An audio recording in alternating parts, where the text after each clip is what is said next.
Hello everyone, मैं कुणाल शुक्ला आपका मेरे चैनल यूपी स्टडी जोन में स्वागत करता हूं।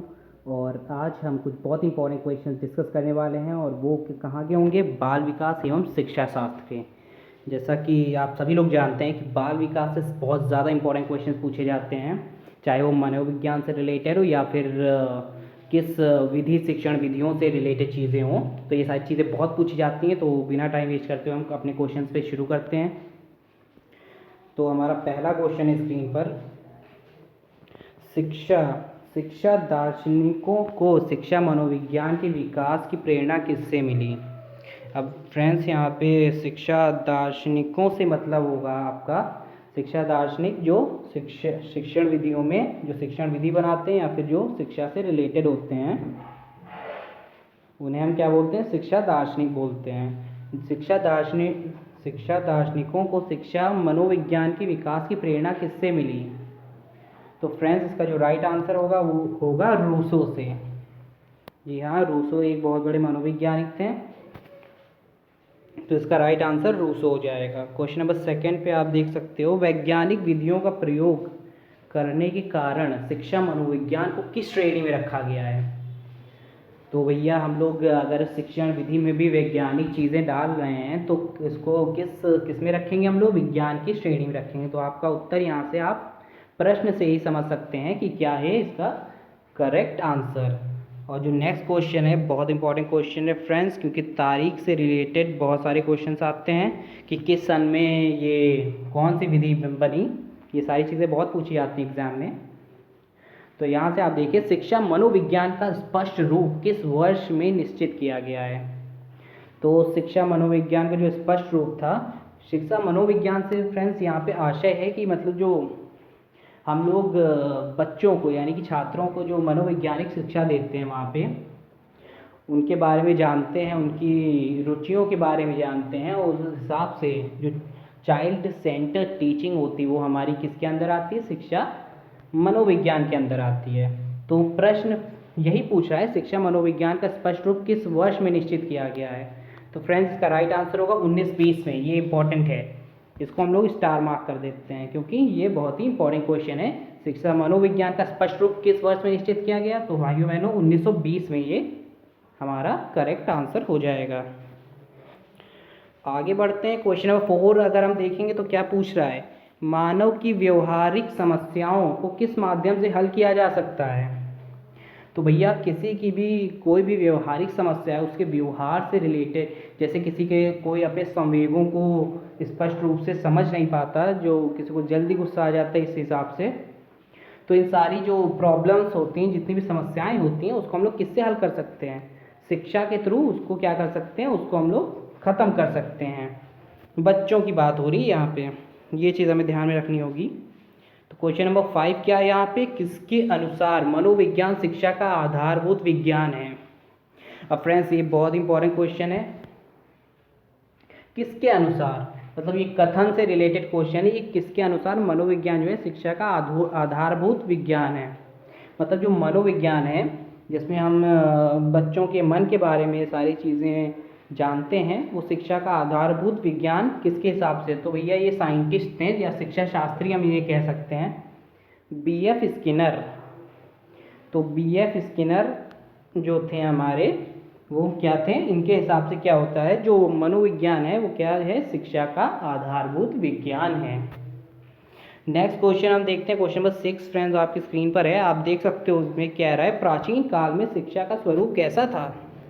प्राचीन काल में मतलब पुराने समय में शिक्षा किस हिसाब से दी जाती थी, तो कैसी दी जाती, विषय प्रधान होती थी। मतलब वहाँ पे क्या होता था, जो मास्टर जी होते थे वो एक विषय ले लेते थे, उसके हिसाब से शिक्षा देना शुरू कर देते थे, और अध्यापक प्रधान थी। मतलब वहाँ पे बच्चों का कोई रोल ही नहीं था, सीधे टीचर क्या करता था, क्लास में जाते ही अपना जो मन में आए वो शुरू कर देता था।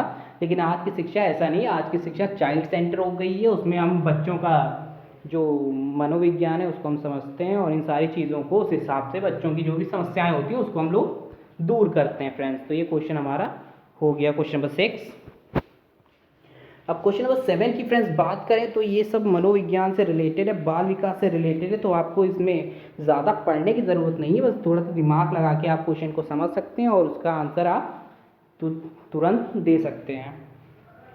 क्वेश्चन नंबर 7 आपकी स्क्रीन पर है, ये पूछा संवेगात्मक क्रियाएं कौन कौन सी हैं। संवेगात्मक का अर्थ पहले यहाँ समझ लेते हैं फ्रेंड्स। तो संवेगात्मक होता क्या है? संवेगात्मक मतलब होता है जो हमारे संवेगों से, जो हमारे भाव से जुड़े हुए हों, वो होती हैं हमारी संवेगात्मक क्रियाएं। जैसे हम कभी कभी खुश होते हैं, कभी दुखी होते हैं, ये सारी चीज़ें जो होती हैं वो संवेग होते हैं मनुष्य के। तो इसमें ये सारी चीज़ें आ जाती हैं, हंसना, रोना, क्रोधित होना, जितनी भी सारी चीज़ें हैं वो सब किसमें? संवेग में आता है। और क्वेश्चन नंबर 8 फ्रेंड्स हमारी स्क्रीन पे है, प्राचीन काल में बालकों को अनुशासित करने की विधि कैसी थी। अब भैया प्राचीन काल की बात हो रही है, तो उस समय तो हमारा जो शैक्षणिक ढांचा था वो उतना आधारभूत नहीं था और वो उतना मॉडर्न भी नहीं था उस हिसाब से। तो उसमें क्या होता था, बच्चों को अनुशासित करने के लिए, उनको शांत करने के लिए सिर्फ और सिर्फ शारीरिक दंड दिया जाता था, जो कि पूर्णतः गलत था। तो अब क्या हो गया, आज के ज़माने में हम लोग काफ़ी बच्चों का ध्यान रखते हैं, चाइल्ड सेंटर टीचिंग होती हैं, तो हम लोग बच्चों की छोटी छोटी बातों का ख्याल रखते हैं। क्वेश्चन नंबर 9 क्या है फ्रेंड्स आपकी स्क्रीन पे, प्राचीन काल में मनुष्य का तीसरा नेत्र क्या था। प्राचीन काल में मनुष्य का तीसरा नेत्र शिक्षा ही था। तीसरा नेत्र क्या था प्राचीन काल में? शिक्षा था। और शिक्षा में क्वेश्चन नंबर 10 फ्रेंड्स आपकी स्क्रीन पर है, शिक्षा में प्रयोगात्मक मनोविज्ञान की उपयोगिता पर किसने बल दिया। तो भैया ये बहुत इंपॉर्टेंट है, ये क्वेश्चन जो क्वेश्चन 10 है आप इसको डबल स्टार मार्क कर दीजिए। क्यों? क्योंकि इसमें किसी शिक्षा शास्त्री के बारे में पूछा जा रहा है। तो इसमें पूछा है शिक्षा में प्रयोगात्मक मनोविज्ञान की उपयोगिता पर किसने बल दिया। तो ये कौन थी? Maria Montessori. इनका पूरा नाम क्या है? मोंटेसरी नहीं है, इनका नाम पूरा नाम है मारिया और ये मोंटेसरी। तो ये पूरा नाम हो गया, ठीक है। तो इन्होंने क्या किया था? प्रयोगात्मक मनोविज्ञान। फ्रेंड्स यहाँ प्रयोगात्मक मनोविज्ञान का मतलब है, मतलब जो हम करके सीखते हैं, करके जो हम लोग चीज़ें सीखते हैं, करके अगर हम किसी बच्चे को ये एक्टिविटी देते हैं तो वो बच्चा उसको करेगा, तब उसके बारे में हम लोग उसके मनोविज्ञान के बारे में और बेहतर तरीके से उसको जान पाएंगे। तो ये इसके जो उपयोगिता थी वो किसने बताई थी? मारिया मोंटेसरी ने बताई थी। आशा करता हूँ ये चीज़ें आपको समझ में आ रही होंगी जो भी मैं समझा रहा हूँ। क्वेश्चन नंबर 11 पे आते हैं हम सीधे, ये देखते हैं क्या कह रहा है। B.F. स्किनर शिक्षा मनोविज्ञान के विशिष्ट उद्देश्य कितने निर्धारित किए हैं। अब भैया ये भी बहुत इंपॉर्टेंट है एग्जाम पॉइंट ऑफ व्यू से, इसको भी हम लोग स्टार मार्क कर दे रहे हैं। क्यों? क्योंकि ये बहुत इंपॉर्टेंट है। B.F. स्किनर एक शिक्षा शास्त्री थे, इन्होंने शिक्षा मनोविज्ञान के विशिष्ट उद्देश्य कितने निर्धारित किए हैं। तो भैया कहीं भी आएगा B.F. स्किनर के अनुसार, तो शिक्षा मनोविज्ञान के इन्होंने टोटल 8 उद्देश्य, विशिष्ट उद्देश्य, मतलब उद्देश्य तो कई सारे होते हैं लेकिन उसमें से भी जो विशिष्ट उद्देश्य होंगे हमारे, वो B.F. स्किनर के अनुसार कितने हो जाएंगे? 8 इन्होंने निर्धारित किए थे। ये भी हो गया हमारा क्वेश्चन खत्म। क्वेश्चन 12 के हिसाब से हम देखें तो स्किनर के अनुसार शिक्षा मनोविज्ञान का प्रारंभ जो था किस काल में हुआ था। अब भैया स्किनर बहुत इंपॉर्टेंट है, इससे इन्होंने किसकी खोज की थी और ये कहाँ के थे, ये सारी चीज़ें पूछी जाती हैं। लेकिन यहाँ पे क्या पूछ रहा है? यहाँ पे पूछा है स्किनर के अनुसार शिक्षा मनोविज्ञान का प्रारंभ किसके काल में हुआ। तो भैया स्किनर के अनुसार शिक्षा मनोविज्ञान का जो प्रारंभ हो चुका था वो अरस्तू के समय का था। कौन से? अरस्तू भी बहुत बड़े शिक्षा शास्त्री थे हमारे। तो स्किनर के हिसाब से अरस्तू के ज़माने में शिक्षा मनोविज्ञान की शुरुआत हो चुकी थी। आशा करता हूँ फ्रेंड्स आपको अगर ये वीडियो पसंद आ रही हो तो प्लीज़ इस वीडियो को लाइक कर दीजिए और चैनल को सब्सक्राइब कर दीजिए ताकि मैं आपको और अच्छा कंटेंट दे पाऊँ। तो क्वेश्चन नंबर 13, तो क्वेश्चन क्या है? क्वेश्चन नंबर 13, साइकी क्या है? साइको तो आप लोगों ने सुना ही होगा, साइकी क्या है? इसका मतलब क्या होता है? तो फ्रेंड्स साइकी का मतलब होता है आत्मा। क्या होता है साइकी? मतलब आत्मा। ये बहुत ही छोटा सा क्वेश्चन है लेकिन आप इसमें फंस सकते हो क्योंकि ये बहुत ही अजीब सा वर्ड है साइकी। तो इसका मतलब आप लोग याद कर लेंगे, रट लीजिए, इसका मतलब होता है आत्मा। क्वेश्चन नंबर 14 फ्रेंड्स आप देख रहे हो, शिक्षा मनोविज्ञान का संबंध किससे है। तो भैया मनोविज्ञान का संबंध किससे है? मनोविज्ञान का संबंध भी भैया शिक्षा मनोविज्ञान है, शिक्षा इसमें जुड़ा है। तो क्या होगा? सीखने अधिगम के कब और क्यों से है, मतलब हम जो चीज़ें सीखते हैं वो कब सीखते हैं, कैसे सीखते हैं, क्यों सीखते हैं, तो सारी चीज़ें इसमें आ गई इसमें, तो उत्तर भी इसका वही हो जाएगा हमारा। क्वेश्चन नंबर 15 अगर हम देखें तो फ्रेंड्स हमारा ये क्या पूछ रहा है, यह परिभाषा किसकी है? अब भैया परिभाषा वाले क्वेश्चन बहुत आते हैं, तो इसको ज़्यादा सीरियस लेने की ज़रूरत नहीं है, हम लोग इसको स्किप भी कर सकते हैं, लेकिन फिर भी यहाँ पे क्वेश्चन है तो हम लोग देख ले रहे हैं क्या है परिभाषा किसकी है। शिक्षा मनोविज्ञान की विषय सामग्री, शिक्षा प्रक्रियाओं में हिस्सा लेने वाले व्यक्ति की प्रकृति, मानसिक जीवन तथा व्यवहार है। अब ये किसके हिसाब से, ये कथन किसका था भैया? ये कथन था डगलस व हॉलैंड का। ये भी डगलस व हॉलैंड बहुत ही प्रचलित हैं, इनके भी परिभाषाएं कई बार पूछी जाती हैं, तो आप इसको थोड़ा सा देख लीजिएगा अपने हिसाब से।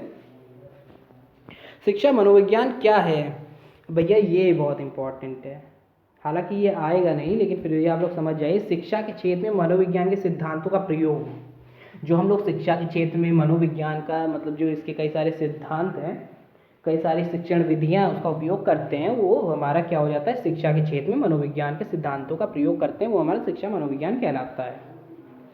क्वेश्चन 17 अगर हम देखें तो इसमें क्या है? बहुत छोटा क्वेश्चन है लेकिन घुमा सकता है। शिक्षा मनोविज्ञान किससे संबंधित है? शिक्षण व अधिगम से, वही चीज़ें हैं। शिक्ष धातु का क्या अर्थ है? भैया शिक्ष धातु का अर्थ बहुत ही इंपॉर्टेंट है, इसको आप स्टार मार्क कर दीजिए। शिक्ष धातु का अर्थ है अधिगम यानी कि सीखना, ठीक है। क्वेश्चन नंबर 19 हिसाब से बढ़ते हैं भैया। क्वेश्चन नंबर 19 क्या कह रहा है? मनोविज्ञान से शिक्षा मनोविज्ञान क्या ग्रहण करता है? अब मनोविज्ञान से शिक्षा मनोविज्ञान क्या ग्रहण करेगा? एक ही दो चीज़ें ग्रहण कर सकता है, सब तो नहीं कर लेगा। तो इसमें सामाजिक प्रक्रिया है, जो समाज के अंदर रहकर हम जो शिक्षा देते हैं बच्चों को, मनोवैज्ञानिक शिक्षा देते हैं, वो क्या होगी? वो सामाजिक प्रक्रिया में ज़रूर आएगी। तो इसलिए आपका राइट आंसर हो गया सामाजिक प्रक्रिया। अब क्वेश्चन नंबर 20 पे आप देखोगे क्या पूछा है? शिक्षा मनोविज्ञान किन किन शब्दों से मिलकर बना हुआ है? तो भैया शिक्षा शिक्षा हो गया, एक मनोविज्ञान हो गया, ये तो बहुत ईजी था, सभी जानते होंगे। प्लेटो ने शिक्षा को कैसी प्रक्रिया माना है? अब भैया प्लेटो, कई कई लोग प्लेट समझ लेते हैं, तो भैया ये प्लेट नहीं है, प्लेटो है।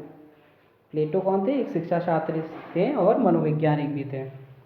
तो प्लेटो ने शिक्षा को कैसी प्रक्रिया माना है? तो भैया शारीरिक, मानसिक और बौद्धिक तीनों प्रक्रिया माना है। मतलब जो प्लेटो के अनुसार शिक्षा होती है वो शारीरिक शिक्षा होती है, और मानसिक भी हो सकती है और बौद्धिक भी हो सकती है। बुद्धि से रिलेटेड, मानसिक उनके मन विकार से रिलेटेड, शारीरिक मतलब उनकी जो हम लोग खेल विधि के द्वारा खेल खेल में बच्चों को शिक्षा देते हैं, वो शारीरिक के अंतर्गत आता है। तो भैया ये बहुत आसान था, आसान सी चीज़ें थी और इसमें कुछ भी ऐसा नहीं था कि जो आपको टफ लगे। देखते हैं नेक्स्ट क्वेश्चन आगे। क्वेश्चन नंबर 22 क्या है भैया? क्वेश्चन नंबर 22, शिक्षा मनोविज्ञान बालक में वांछित व्यवहार परिवर्तन के द्वारा उसे क्या प्रदान करता है? तो भैया इसके बहुत सारे आंसर हो सकते हैं, लेकिन यहाँ पे क्या लिखा? सर्वांग स्वरूप, मतलब बच्चों का जो शिक्षा मनोविज्ञान से जो उसके व्यवहार में परिवर्तन आता है, जो मतलब वो उसके अंदर अच्छे गुणों का जो समावेश हो जाता है उसके बाद, तो उसमें बच्चे का जो विकास होता है वो कैसा होता है? स्वर्ग स्वरूप यानी कि सार्वभौमिकरण उसका हो जाता है, उसका विकास सबसे उच्चतम लेवल पे होता है। भैया क्वेश्चन नंबर 23 देख लेते हैं क्या है? शिक्षा मनोविज्ञान का संबंध किससे है? शिक्षा मनोविज्ञान का संबंध है मानव प्राणियों के अनुभव और व्यवहार से, ठीक है। कई अर्थ हो सकते हैं लेकिन आपको समझना खाली एक अर्थ है, ताकि आप लोग कंफ्यूज ना हो जाएं, क्योंकि आप बहुत सारा पढ़ेंगे तो क्या होगा? सब हौच पौच हो जाएगा। शिक्षा मनोविज्ञान के उद्देश्य किसके समान है? अब भैया शिक्षा से रिलेटेड मनोविज्ञान जुड़ा हुआ है, तो शिक्षा के ही उद्देश्य होंगे। 25वां क्या कह रहा है? किसके अनुसार चेतनाओं की विभिन्न अवस्थाओं का वर्णन एवं व्याख्या मनोविज्ञान करते हैं? तो विलियम जेम्स, ये भी बहुत बड़े शिक्षा शास्त्री थे, तो इनके हिसाब से क्या कहा गया है? चेतनाओं की विभिन्न अवस्थाएं। चेतना मतलब क्या हो गया फ्रेंड्स? यहाँ पे सभी जानते होंगे, आप लोग इतने समझदार हैं। चेतना मतलब क्या होता है? ध्यान करना, किसी भी चीज़ का, ठीक है। अवस्थाओं को वर्णन एवं व्याख्या जो होती है मनोविज्ञान करता है। तो ये विलियम जेम्स जो थे शिक्षा शास्त्री थे, याद रखिएगा आप लोग। तो फ्रेंड्स आज के लिए इतना ही था। तो अगर आपको वीडियो पसंद आई तो मेरी वीडियो को लाइक कर दीजिए और मेरे चैनल यूपी स्टडीज़ को ज़रूर सब्सक्राइब कर दीजिए ताकि आपको नेक्स्ट वीडियो फटाफट मिलती रहे। ओके।